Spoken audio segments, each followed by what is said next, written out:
Shalom saudaraku, tema renungan hari ini adalah tumbuh dalam kerendahan hati dan kasih karunia. Diambil dari nats firman Tuhan 1 Petrus 5 ayat 5-6. Demikian jugalah kamu, hai orang-orang muda, tunduklah kepada orang-orang yang tua, dan kamu semua rendahkanlah dirimu seorang terhadap yang lain, sebab Allah menentang orang yang congkak, tetapi mengasihani orang yang rendah hati. Karena itu, rendahkanlah dirimu di bawah tangan Tuhan yang kuat, supaya kamu ditinggikannya pada waktunya. Pohon yang besar tumbuh dari akar yang dalam. Pohon yang besar tak hanya dikenal dari batang dan daunnya, tetapi dari akarnya yang dalam. Demikian juga pertumbuhan rohani kita, tidak diukur dari pencapaian lahiriah, tetapi dari kerendahan hati dan kasih karunia yang menjadi dasar hidup kita. Petrus, seorang rasul yang pernah gagal karena kesombongan, menuliskan pesan ini kepada jemaat yang sedang mengalami tekanan, bahwa jalan untuk ditinggikan oleh Allah bukan lewat pengangkatan diri, tetapi melalui kerendahan hati. Poin yang pertama, kerendahan hati adalah sikap tunduk kepada otoritas dan sesama. Petrus berkata, rendahkanlah dirimu seorang terhadap yang lain. Frasa ini dalam bahasa asli Alkitab Yunani berarti secara harafiah, kenakanlah kerendahan hati seperti mengenakan pakaian budak. Ini menunjuk pada sikap hati yang aktif, bukan pasif, dalam melayani dan menghargai sesama.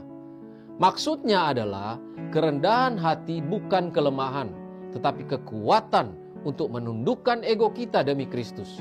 Dalam konteks saat itu, banyak orang muda sedang bergumul dengan otoritas. Petrus mengingatkan, tunduklah bukan karena terpaksa, tetapi sebagai bentuk ketaatan kepada Allah. Apa aplikasinya bagi kita hari ini? Apakah kita mudah ditegur atau kita cepat tersinggung ketika pendapat kita tidak diikuti? Tunduk bukan berarti kehilangan harga diri, tetapi menghargai Kristus lebih dari kehendak kita sendiri. Poin yang kedua, Allah menentang orang congkak tetapi memberi kasih karunia kepada yang rendah hati. Kutipan ini berasal dari Amsal 3 ayat 34 dan ditulis ulang dalam bahasa Yunani dengan arti secara harafiah sebagai berikut. Allah menyusun barisan melawan orang congkak, tetapi memberikan karunia atau charis kepada yang rendah hati. Maksudnya adalah apa? Ini bukan hanya prinsip etika, tetapi hukum rohani. Kesombongan adalah deklarasi perang terhadap Allah. Sebaliknya, Allah melimpahkan kasih karunia, kekuatannya yang tidak layak kita terima kepada mereka yang mau merendahkan diri. Aplikasinya bagi kita adalah, pernahkah kita merasa tidak butuh Tuhan?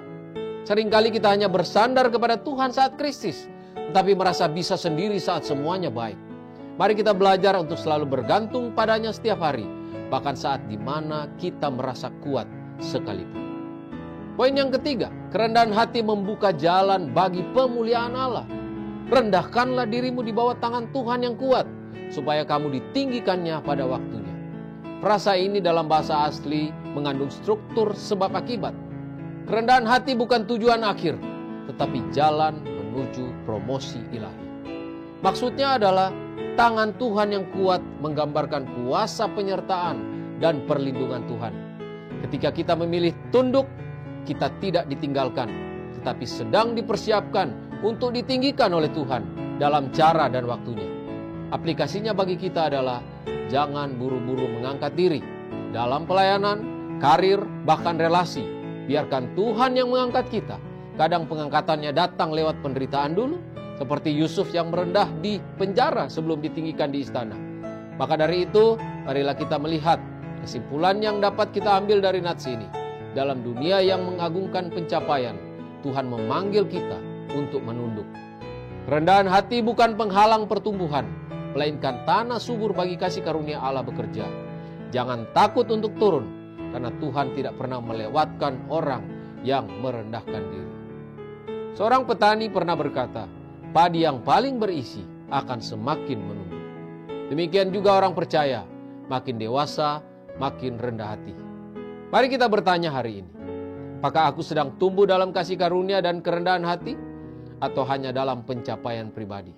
Biarkan Tuhan membentuk hatimu seperti hatinya, hati yang rendah hati, taat dan siap menerima kasih karunia-Nya setiap hari. Dalam nama Tuhan Yesus, haleluya, amin.